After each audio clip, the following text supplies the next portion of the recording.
In our Indian setup, the family plays a key role in our society. Family as a unit, and of course, the extended family of relatives.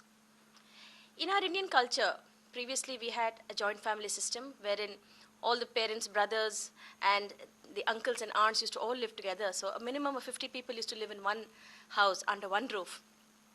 The advantages of that was if, say, one person had mental ailment or any physical debility, the rest of the family would gather up and gear up to take care. The girls were groomed to be good wives and good daughters-in-law. And of course, the sons were groomed in the family business. But today, with more and more families moving out and the nuclear family system being implemented heavily, the family unit as such has become a little faulty. Most of the people now are techies, moving out of their family homes and their ancestral business into a new profession. Financial stability at a very, very early age, but family instability seems to be the order of the day. With no elders to back up, even children are left in creches or under the care of maids. So certain problems that arise in child rearing, bonding, individual relationship issues, as well as extended family bonding are the order of the day in today's cultural society. With India moving so fast towards a Western culture, the mother-in-law would have to play a key role. By mother-in-law, I don't only mean the mother of the boy, even the mother of the girl is a mother-in-law. So, to be able to help during deliveries, during childbirth, during convalescence, I think is now the order of the day, whether the children are abroad or in India. The family has to gear up to be able to help. When that doesn't happen, the individual bonding between couples also seems to become faulty.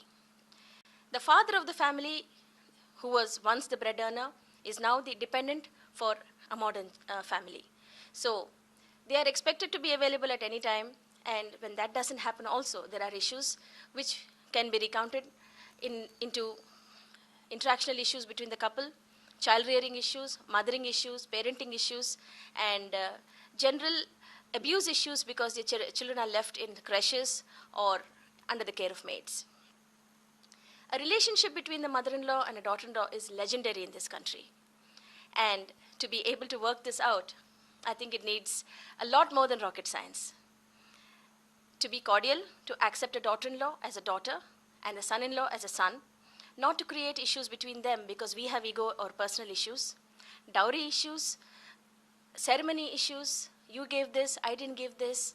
These kind of issues seem to prevail even now in modern society, even in highly educated families.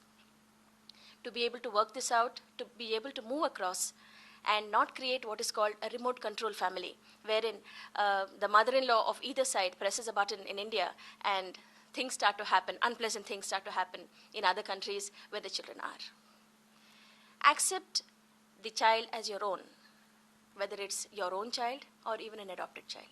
Several couples nowadays are childless by choice, and because of the stress levels, having a children is becoming increasingly difficult. This is again where the family as a unit gears up to help. Running around fertility centers to have a child, one needs emotional support rather than financial support. And it is this that is lacking in today's modern family. Even after a child is born, parents find it very difficult to be able to give the amount of support and care necessary for a child, mainly because they are both probably working odd hours, and also because they haven't been taught parenting the way it used to be taught in the joint family setups. So they need help, they need care and understanding. It's only then that a family as a unit can function. What happens sometimes is parents are also deserted because children are abroad. They feel old, they feel neglected, and they feel that nobody cares for them anymore. This causes depression and other psychological ailments, which can further complicate a family as a unit. So old age care is also an extremely important part of our lives, and a certain level of care must be given to our parents as they get older and as they get more and more debilitated due to psychological or physical ailments which are pertaining to old age. So the family as a unit is an extremely important unit which makes up every inch of our society. People who have had bad parenting or bad family setups grow up to be disturbed individuals with personality disorders or psychiatric ailments. A good family atmosphere is always responsible for a confident and an achieving child, which again grows up into a confident and achieving adult. So the family as a unit, the extended family, friends, followers, guides, all of this play an extremely important role in the makeup of our society and the quality of people who are now going to enter society as citizens of our country. Nowadays in modern India, stress seems to be the order of the day. Everybody, right from a newborn child to a very, very old person, is stressed out. Especially now with the IT industry growing in this country and everybody being an IT engineer. Working odd hours, working on US time or UK time, less sleep, less peace of mind, less quality of life, and definitely less bonding.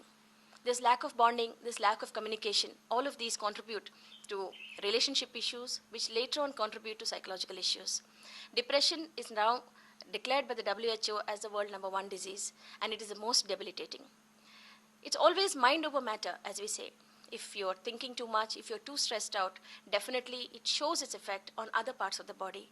Peptic ulcers, hypertension, diabetes, autoimmune disorders, thyroid problems, other hormonal issues, infertility, all of these things are stress related. In fact, even the common headache or the common cold, which is probably the most frequently experienced by IT industry people, is that they are not able to cope with a lot of work absenteeism because of these kind of frequent small medical ailments, as they call it, are all because of stress. The stress to perform, the stress to get a good appraisal, the stress to maintain a good family in spite of low bonding and lack of communication. All of these things put an extremely huge amount of baggage and stress on top of a young individual. Such people are also irritable parents, and the children also have psychological issues because A, the parents are not around because they have to work, and B, because there is no extended family to take care of them. Depression, psychological issues, behavioral problems, attention deficit disorder, hyperactivity, these are very, very common amongst children nowadays, as are autisms and dyslexias, which are learning disorders. And amongst older couples, you have depression, anxiety, stress-related disorders, and other psychiatric disorders such as manic depressive illness or bipolar, as it is called, schizophrenia, and several other personality disorders. A special mention here for personality disorders, which are not tantamount to any mental ailment as such, but they are pervasive development experiences which manifest in our personality as very odd or difficult traits which we can't live with. For example, suspiciousness, excessive anger, excessive crying, excessive dependency on others, lack of rational thought, all of these things constitute a personality disorder. As such, there are several other old age disorders, such as menopausal disorders in women, and other issues such as depression, loneliness, isolation. All of these things put a huge and tremendous stress on the mental process of the mind and give way for psychological disorders.